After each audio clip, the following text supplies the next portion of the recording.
Ya, ahí sí. Bueno, una de las cosas también importantes cuando nosotros abordamos la parte respiratoria es que tenemos varios reflejos que nos permiten mantener la vía respiratoria libre, por ejemplo, cuerpos extraños, nos permiten asegurar una buena ventilación cuando estamos con distintos eventos, como por ejemplo cuando algo nos cae en la cara o tenemos viento, agua. Bueno, ustedes ya se han dado cuenta que normalmente ese tipo de cosas hacen que uno de manera refleja, como dice el nombre, deje de respirar. Entonces, así como... Profesor, ¿Ah? no sé si soy yo, pero se escucha súper raro. Ya. Ya, ahí sí. Sí, ahora sí. Ya, que tenía prendido esta cuestión de la plataforma para ventilar el computador que se calienta. Ya, ahora sí. Entonces, bueno, estos reflejos básicamente lo que hacen es mantener entonces una dinámica respiratoria adecuada. Para eso están, digamos, presentes. Aquí tenemos varios, algunos de ellos están directamente relacionados con lo que es la distensión de la pared torácica y básicamente del parénquima pulmonar, y que también estaban mencionados un poco más adelante en lo que ya vimos. Ya recuerden que estos centros a nivel medular, nosotros los tenemos relacionados justamente con estas aferencias que están instaladas, ¿no es cierto?, como sensores a nivel de la parrilla intercostal, ¿ya? Ahí normalmente uno tiene estos tipos de reflejos que en el fondo indican si el tórax está completamente distendido o no, o en qué situación está. Y eso se informa, digamos, de manera muy rápida a nivel del sistema nervioso central. Entonces, hay uno que es el reflejo, por ejemplo, de inhibición de la inspiración, y que normalmente este que uno tiene cuando te echan agua en la cara, por ejemplo, que uno automáticamente deja respirar. El otro de inmersión o apnea, que también aumenta la presión a nivel del tórax. El otro de estornudo, ¿no es cierto? O el reflejo de aspiración, que también son reflejos que tienen un rol que es tremendamente importante para mantener, como les decía, la vía aérea libre. De los sensitivos, normalmente tenemos algunos que son bastante importantes, sobre todo en algunos cuadros como el asma, como el reflejo de irritación, y que normalmente aquí es un reflejo de distensión pulmonar y de adaptación rápida. Y tenemos también estos otros que dicen relación con una adaptación un poquito más lenta, que normalmente obedece a la presión, ¿no es cierto?, ambiental. Y los yuxtalveolares, ya OJ, que también tienen alguna relación con la distensión de la pared, ¿no es cierto?, a nivel pulmonar. Yendo ya un poco más en detalle, nosotros vemos que este de inspiración, el Hirinbrenner también, que antiguamente se le daba mucho el nombre de las personas a distinta estructura anatómica o reflejos, como se habían encontrado también. Pero ahora se ha dejado más que nada con el nombre de reflejo de la inspiración. Y que básicamente esto se estimula por información de la información que tenemos del volumen corriente, ¿ya? Entonces, si el volumen corriente se llegase a modificar, eso quiere decir obviamente que tenemos por ejemplo, alguna limitación en la distensibilidad pulmonar, que es lo primero que vimos cómo se medía. Entonces, normalmente estos van a descargar información y van a dar esta a nivel del sistema nervioso para poder llevar a cabo entonces eh, una corrección, ¿ya? Y básicamente lo que ocurre aquí es una distensión de receptores que vía vagal van a tener entonces esta disminución de actividad pulmonar. Obviamente en el bulbo raquídeo, que es donde están estos centros respiratorios. Eh, por lo tanto, nosotros lo que vamos a tener en presencia de este reflejo es la posibilidad entonces de modificar la respiración, y cuando el volumen corriente está muy bajo, por ejemplo, cuando nosotros tenemos sueño, estamos agotados, el volumen corriente puede disminuir. ¿Y qué pasa con el reflejo de inspiración? Es como ese suspiro que uno tiene cuando te falta el aire, ¿ya? Eso es lo que normalmente uno observa. El otro reflejo de inmersión o apnea, ¿ya?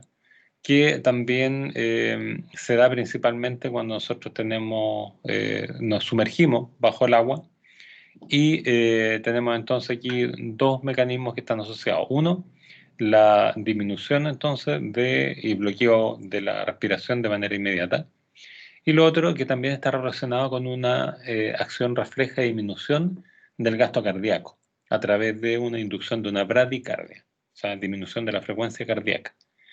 Y obviamente eso está dado porque si estamos bajo el agua tenemos que disminuir el consumo de oxígeno y el corazón tiene un consumo de oxígeno muy importante, ¿ya? Eso también es relevante en ese sentido. El reflejo estornudo aspiración, bueno, esto ya a usted le ha ocurrido más de una vez, estoy seguro, y que básicamente son algunos receptores que están a nivel de la zona nasofaringe. Estos son de tipo mecánico y normalmente cuando hay algún tipo de elemento que molesta, que puede ser algún objeto, puede ser algún elemento, digamos, que lo estimule directamente, aquí hay un esfuerzo inspiratorio intenso, ¿no es cierto?, que de corta duración.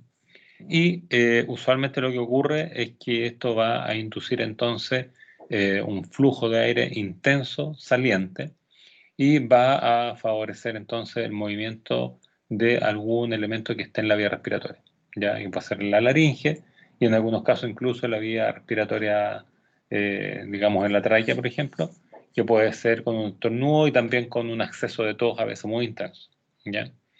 Pero principalmente aquí nosotros tenemos objetos que van a estar estimulando principalmente a nivel de la laringe. Entonces, vamos a tener básicamente una gran cantidad de receptores superficiales que van a sensar entonces este objeto que está ahí y que molesta. Pero también hay algunos receptores un poquito más profundos, no tanto, digamos, igual están en la submucosa, no son tan profundos, y que van a controlar la activación de las fibras musculares, ¿ya? Y que de manera sincrónica también se contraen al momento de llevar a cabo entonces este estornudo. Ya por lo tanto contribuyen en alguna medida a la movilización de aire, ¿ya?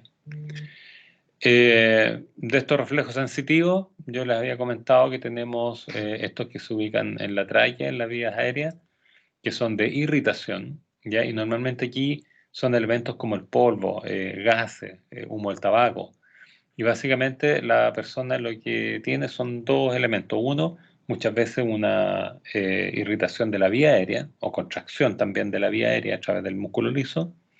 Y también pueden reflejarse a través de la tos que inducen, que muchas veces puede ser bastante intensa, como les decía. Y pueden también inducir incluso una apnea refleja. O sea, cuando hay un olor o cuando hay un gas que es demasiado irritante y que molesta, uno automáticamente deja de respirar. Eso es un reflejo. Ya, obviamente no duró mucho tiempo porque necesitas tomar aire igual, pero te permite movilizarte de un lugar a otro que no esté tan contaminado y por lo tanto evitar el daño. Y los últimos reflejos que serían estos de tipo sensitivo, ¿ya? En los cuales allí hay una distensión pulmonar de adaptación lenta, en este caso, y que normalmente ocurren por un proceso de insuflación pulmonar. O sea, en el fondo el pulmón comienza a aumentar su volumen y empieza a retener en alguna medida el aire, ¿ya? Y eso en alguna oportunidad también no se, nos complica y por lo tanto hay que llevar a cabo una ventilación respiratoria, pero con el pulmón un poco más lleno, lo que va dificultando cada vez más, porque la movilización de gases se hace menor. Y obviamente vamos a tener también su migración de información por vías de tipo vagal, como normalmente ocurre con todos estos reflejos. En el caso de las vías estas reflejas yusta alveolares o J están en el parénquima pulmonar, ¿ya? Responden esto normalmente a una estimulación que es de tipo mecánica, que lo más frecuente y química no es tanto, ¿ya? Pero normalmente mecánica va por fibras mielínicas tipo vagales igual y medias normalmente una disnea, ¿ya? Y ventilación rápida, sobre todo cuando tenemos estas patologías que yo le mencionaba, en que tenemos una persona que está cursando con un edema, ¿ya? Y este edema obviamente lo que hace es aumentar la diferencia, este grosor, entre las células alveolares neumocitos tipo 2 y las células endoteliales. Entonces, básicamente aquí vamos a tener un estímulo que en el fondo va a llevar a un aumento de la frecuencia respiratoria y ventilación porque está ventilando menos, ¿ya? Y la persona, o en este caso la información que está recibiendo este centro respiratorio, da más cuenta de la disminución del intercambio gaseoso. ¿Ya? Eso es lo más relevante y por eso que se aumenta la frecuencia respiratoria.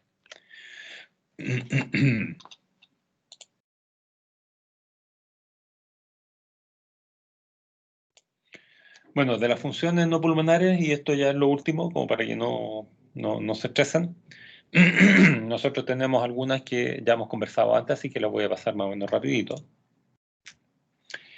Aquí tenemos lo que es un corte, ¿no es cierto?, de la vía respiratoria, en la cual de la vía respiratoria normalmente que tiene el músculo liso en su entorno. Si se fijan, aquí está graficado, y que es la que tiene la capacidad de activarse cuando nosotros tenemos entonces que aumentar o disminuir el diámetro de la vía respiratoria.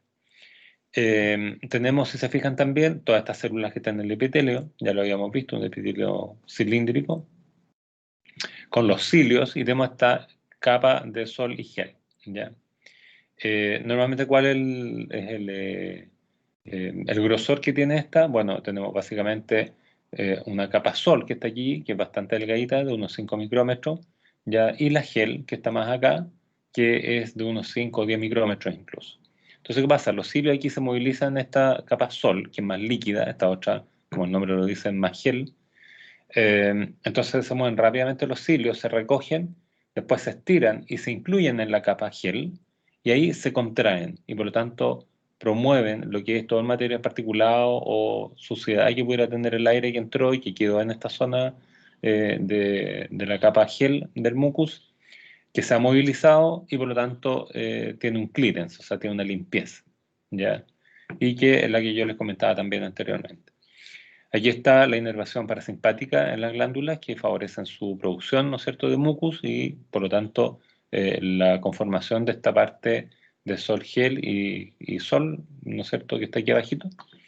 Y también tenemos, bueno, esta diapo también la habíamos visto, en la cual está todo el mecanismo de tipo parasimpático, los ganglios, ¿no es cierto?, las glándulas, y vamos a ver entonces de qué manera aquí, en el caso de la composición de los líquidos de la mucosa, tiene una naturaleza un poquitito distinta. Primero, nosotros vemos que la capa sol es un líquido periciliar solamente, ya está cerca de los cilios, en donde los cilios se mueven libremente. Y en algunos casos puede aumentar la producción, pero cuando tenemos irritación por sustancias químicas o algunos procesos inflamatorios, que son los que pueden ocurrir en las personas asmáticas, que ya les había comentado en algún minuto. También tenemos la otra capa que era la gel, y que esta tiene una mezcla, obviamente, para ser gel y ser más mucosa, ser más densa. Tiene proteínas y tiene algunas otras macromoléculas, y se produce en términos generales por las células mucosas, las serosas, las caliciformes y células de Clara. O sea, todas ellas contribuyen a producir entonces esta capa gel. En el caso de las células caliciformes, que son las primeras, vemos que tienen una proporción que es de 1 a 5 con respecto a las células epiteliales, o sea, hay muchas células caliciformes, ¿ya? Y normalmente se ubican, ¿se acuerdan que fuimos haciendo divisiones desde la 1, que la tráquea se dividía en dos, en el lado izquierdo y derecho pulmonar? Bueno, esa es la 1. Normalmente esta célula uno la empieza a ver en el epitelio en un corte histológico desde la división número 5, ¿ya? Y la 12 normalmente del labio bronquial. Por lo tanto, no están cerca de los alveolos, eso también es importante tenerlo claro. Estas producen glucoproteínas, ¿no es cierto?, y ácido ciálico, que son constitutivas entonces ya de esta capa mucosa.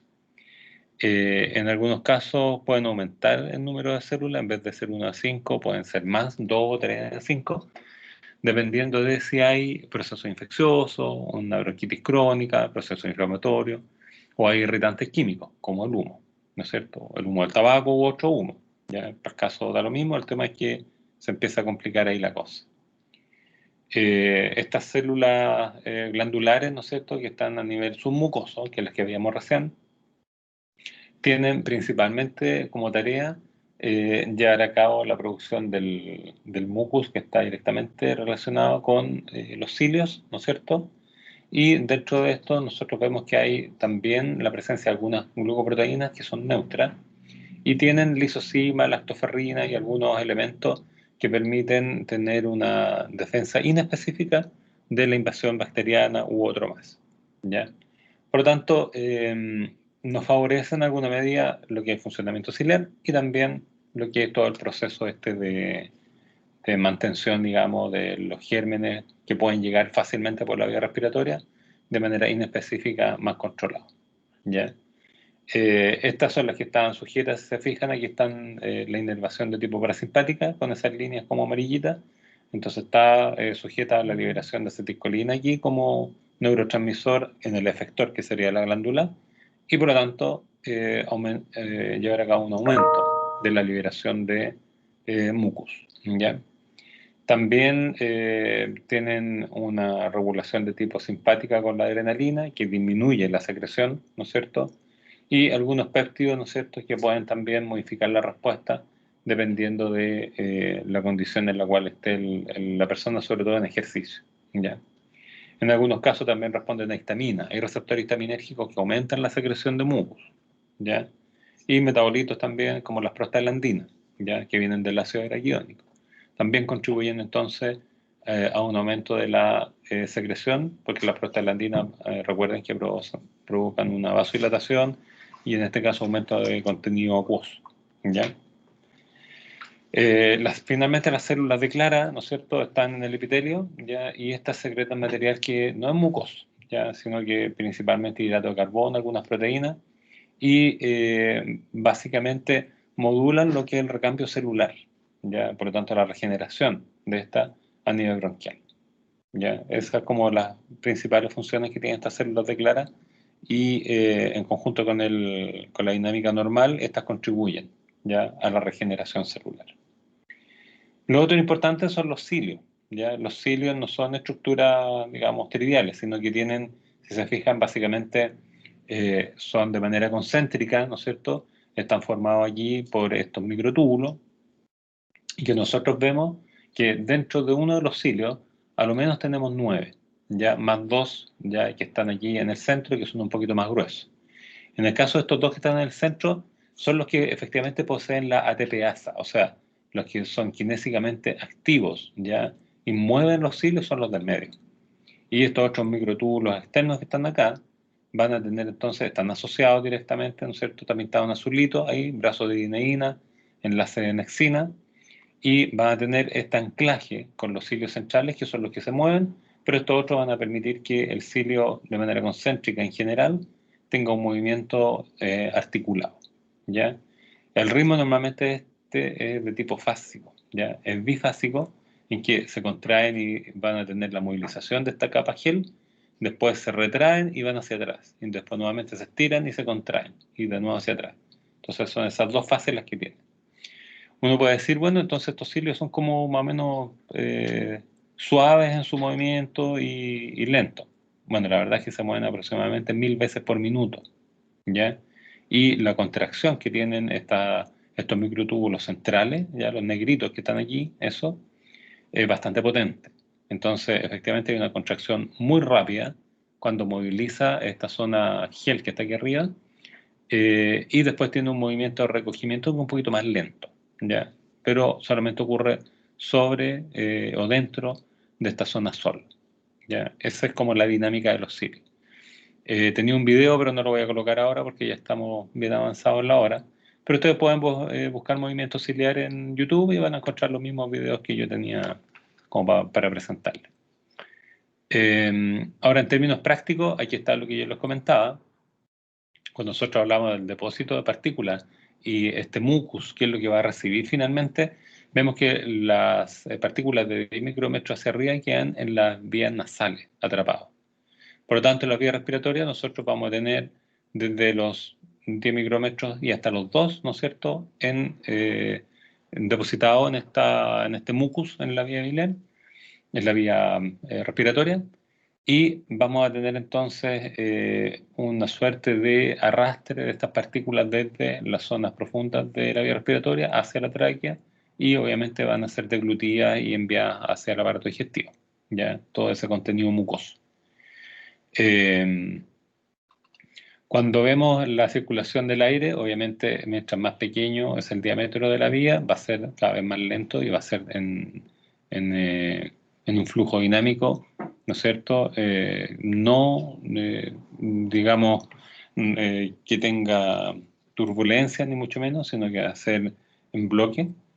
Y normalmente vamos a ver que estas partículas que son pequeñas se depositan a nivel de la superficie de los bronquiolos terminales, ¿ya? O también de los alveolos, y eso sí tiene que ser de un tamaño muy pequeño, y ahí lo pueden ver, que es de 0,2 micrómetros.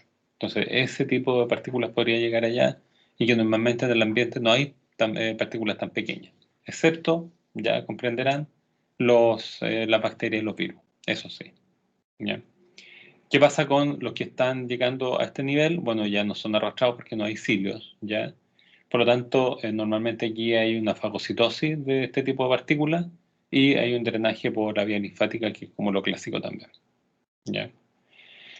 Y finalmente, una cosa que vamos a ir viendo más adelante también en fisiopato, sobre todo, el pulmón tiene alguna función metabólica. Ya, por ejemplo, hay metabolismo de serotonina, bradykinin, factor de necrosis tumoral. Eso sí ocurre a nivel del pulmón. Lo que no tenemos es metabolismo de otras sustancias como las que están acá, ¿ya? Entonces, en algunos casos se piensa que hay una destrucción de algunos elementos como los que están aquí, serotonina, bradykinin, lo que sí ocurre. Y lo que sí tenemos es una capacidad de síntesis de angiotensina 2, ¿ya? Que es donde se activa esta parte de angiotensinógeno, angiotensina 1 a nivel de otros órganos, angiotensina 2 en el pulmón, y de ahí migra entonces al resto del organismo vía hormonal, ¿ya? Vía sanguínea, y lleva a cabo todos los procesos que ustedes ya vieron con el doctor Figueroa seguramente a nivel cardiovascular. ¿Ya? Así que el pulmón tiene también cierto impacto dentro de lo que son los procesos cardiovasculares a través de la intervención con la angiotensina 2, ¿no es cierto? Y que uno tiene que recordar porque a veces una afección pulmonar comienza a impactar en otros niveles, y aquí está la explicación. Entonces también son cosas que uno debe recordar. Ya, no sé si tienen alguna duda, consulta, pregunta antes de que terminemos la clase.